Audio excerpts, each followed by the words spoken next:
Initial ಆಗಿ ಏನೇನ್ ಬೇಕೋ ಅದನ್ನ ಪ್ರೊವೈಡ್ ಮಾಡ್ತಾ ಇದ್ದಾರೆ. ಏಕಲ್ಲ ಫಂಡಿಂಗ್ ಮಾಡ್ತಾ ಇದ್ದಾರೆ. ಈಗ ಇರೋ ಪ್ರಾಣಿಗಳಿಗೆ ಆಹಾರಕ್ಕೆ ಅದಕ್ಕೆಲ್ಲ ಯಾವ್ದು ಏನು ಕೊರತೆ ಇಲ್ಲಲ್ಲ? ಇಲ್ಲ ಇಲ್ಲಿ ಬರ್ತಕ್ಕಂಥ ಪ್ರೇಕ್ಷಕರಿದಾರಲ್ಲ ಅವರಿಂದಾನೇ ಎಲ್ಲ ಇದು ರನ್ ಆಗ್ತದೆ. ಹೌದಾ? ಏನ್ ಗೊತ್ತಾ, ವಾಸ್ತವ ಪುಸ್ತಕದಲ್ಲಿ ಓದೋದಕ್ಕೂ ಇಲ್ಲಿ ಲೈವ್ ಆಗಿ ಪ್ರಾಣಿಗಳನ್ನ ನೋಡ್ತಾ ಕಲಿಯೋದಕ್ಕೂ ತುಂಬಾ ವ್ಯತ್ಯಾಸ. ನಾನು ಹೇಳೋದು ಪ್ರತಿಯೊಬ್ಬರು ಪ್ರಾಣಿಗಳ ಬಗ್ಗೆ ಹೇಳಿ ಮೇಡಮ್, ಹೇಳಿ ಮುಂದಿದೆ ಅಮ್ಮ. ನೀವು ಸ್ವಲ್ಪ ಮುಂದೆ ಹೋದ್ರೆ ಸಿಗ್ತದೆ. ನೀವು ಬೇಗ ಮನೆ ಸಿಗ್ತದೆ. ಎಲ್ಲರಲ್ಲೂ ರಿಕ್ವೆಸ್ಟ್ ಏನು ಅಂದ್ರೆ ಬಂದಂತರು ವೈದ್ಯ ಯಾರಿಗೂ ಕಂಪಲ್ಸರಿ ಇಲ್ಲ. ಪ್ರಾಣಿಗೋಸ್ಕರ ಏನಾದ್ರು ದತ್ತು ಅನ್ನೋ ಪ್ರೋಗ್ರಾಮ್ ಇದೆ ನಮ್ಗೆ. ಅಲ್ಲಿ ಬಂದು ಮಾಹಿತಿ ಮಾಡ್ಬೇಕು. ಮಾಡೋದ್ರಿಂದ ಏನಾಗುತ್ತೆ ಅಂದ್ರೆ ಈ ಅಳಿವಿನಲ್ಲಿ ಇರ್ತಕ್ಕಂಥ ಪ್ರಭೇದಗಳನ್ನು ಉಳಿಸ್ಕೊಳ್ಳೋದಕ್ಕೆ ಒಂದು ನೀವು ಆಕ್ಚುಲಿ ಬರೀ ಸರ್ಕಾರದ ಮೇಲೆ ಹಾಕೋದಲ್ಲ, ನಾವು ಕೂಡ ಸಾರ್ವಜನಿಕರೇ ಅದನ್ನ ಉಳಿದ್ರೆ ಮಾತ್ರ ನಾವು ಉಳಿತೀವಿ. ಅದಿಜಲ್ಲಿ ಹೇಳ್ಬೇಕಂದ್ರೆ ಎಲ್ಲಿ ಕಾಡಿದೆ ವನ್ಯಮೃಗಗಳಿದೆ ಅಲ್ಲೇ ಮಾತ್ರ ಎಲ್ಲ ಸಂಪತ್ತು ಬರಿಸೋದು. ಕಾಡು ಅನ್ನೋದು ಹೇಗಿದೆ ಅನ್ನೋದು ಗೊತ್ತಿಲ್ಲ. ಈ ಪ್ರಾಣಿಗಳನ್ನ ಉಳಿಸ್ಕೋಬೇಕು ಅಂದ್ರೆ ಎಲ್ಲ ನಾಟ್ ಓನ್ಲಿ ಅವರ್ ರೈಟ್ ಅಂತ ಹೇಳಕ್ ಇಷ್ಟಪಡಲ್ಲ, ಎಲ್ಲರಿಗೂ ಇದರಲ್ಲಿ ರೈಟ್ಸ್ ಇದೆ. ಇದನ್ನ ಉಳಿಸೋದಕ್ಕೆ ನೀವು ಸಹಯೋಗ ಮಾಡಿದ್ರೆ ಇದನ್ನ ಇನ್ನೂ ಎತ್ತರ ತಗೋಬಹುದು. ನಮ್ಮ ಶಿವಮೊಗ್ಗದಲ್ಲಿ ಒಂದು ನ್ಯಾಷನಲ್ ಝೂ ಆಗ್ತಿದೆ ಅಂತ ಹೇಳ್ಕೊಂಡು ಖುಷಿ ಇರುತ್ತೆ. ಮತ್ತೆ ಅದೊಂಥರ ಅಲಂಕಾರ ಶಿವಮೊಗ್ಗಕ್ಕೆ ಒಂದು ಬೇಕಲ್ವಾ.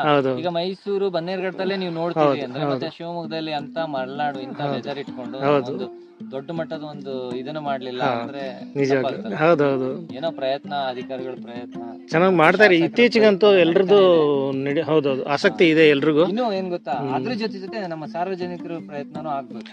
ಈಗ ತಿಳಿದಂತವ್ರು ದಾನ ಮಾಡೋಂಥವ್ರು ಇರ್ತಾರೆ, ಅಂತವರೆಲ್ಲ ಮುಂದೆ ಬರ್ಬೇಕು ಅನ್ನೋದು ನಮ್ಮ ಅಭಿಪ್ರಾಯ. ಯಾಕಂದ್ರೆ ಝೂ ಬೆಳವಣಿಗೆ ಮಾಡೋದು ಸಾಮಾನ್ಯ ಅಲ್ಲ.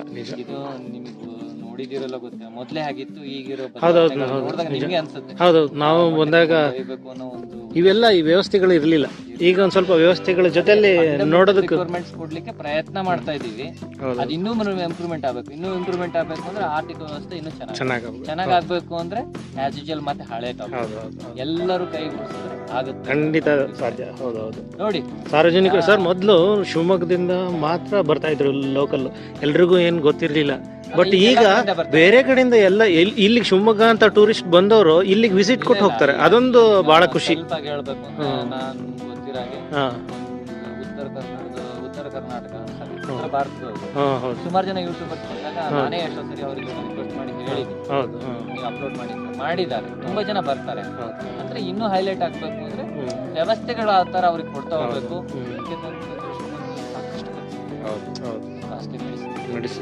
ಕಾಡ್ನಲ್ಲಿ ಇದ್ರೆ ಹಾಗಿರೋದಿಲ್ಲ ನೋಡಿ, ಅದ್ರ ಲೈಫ್ ಸ್ಪ್ಯಾನ್ ಕಡಿಮೆ ಇರುತ್ತೆ.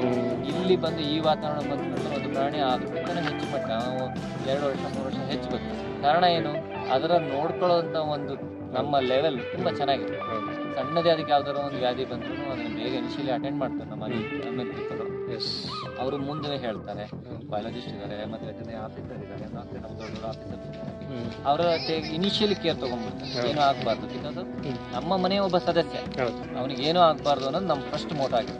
ನಾಟ್ ಓನ್ಲಿ ಇದು ಟೂರಿಸಂ ಪರ್ಪಸ್ ಅಲ್ಲ, ಎಜುಕೇಶನಲ್ ಪರ್ಪಸ್ ಅದು ತಗೋಬೇಕು. ಬಿಕಾಸ್ ಆಫ್ ನಾವು ಇನ್ನು ನಿಮ್ಮ ಕಡೆಯಿಂದ ಸಜೆಷನ್ ರಿಕ್ವೈರ್ಮೆಂಟ್ ಇದೆ ನಮಗೆ. ಅಂದ್ರೆ ವೆಲ್ಕಮ್ ಮಾಡಿ, ನಿಮ್ದೇನೋ ಸಜೆಷನ್ ಹೇಳ್ಬೇಕು, ಇಲ್ಲ ಮೇಲ್ ಐಡಿ ಕಳಿಸ್ಬೇಕು. ಯಾಕೆಂದ್ರೆ ಸುಮಾರು 16 ಯೋಜನೆಗಳಿಂದ ಇನ್ನೊಂದು ಹೊಸ ಯೋಜನೆ ಉಟ್ಕೊಳ್ಳೋದು ಅವಕಾಶ. ಹೌದು, ಯಾವುದೋ ಒಂದು ಇಂಪ್ಲಿಮೆಂಟ್ ಮಾಡುವಾಗ ಅದು ನಮಗ್ ಗೊತ್ತಿಲ್ಲದೇನೆ ಇಂಪ್ಲಿಮೆಂಟ್ ಆಗ್ತಾ ಇದ್ರು, ಅದರಿಂದ ಇನ್ನೂ ಒಂದು ಏನಾದ್ರು ಪ್ರಯೋಜನ ಆಗ್ತಾ ಇದ್ದಿದ್ರೆ ಅದನ್ನ ಕೂಡ ಅದರಲ್ಲೇ ಒಂದೇ ಕೆಲಸದಲ್ಲೇ 2 ಉಪಯೋಗಗಳನ್ನು ಮಾಡ್ಕೋಬಹುದು. ಆ ತರದ್ದು ಸಜೆಷನ್ಗಳಿಂದ ಮಾತ್ರ ಸಾಧ್ಯ.